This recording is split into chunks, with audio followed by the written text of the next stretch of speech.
Let's try another advanced level. How many times can we double stamp before it becomes too much?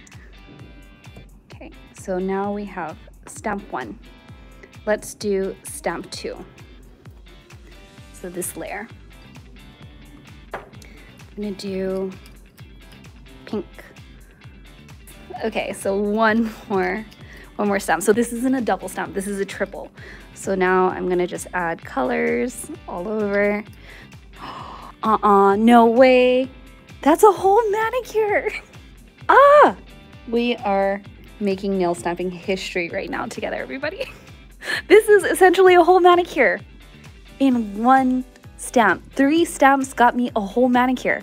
I just took away the reverse stamping and the painting process just now and just stamped all 3. Look at this. Look at this, everybody. It was a whole manicure in 3 stamps.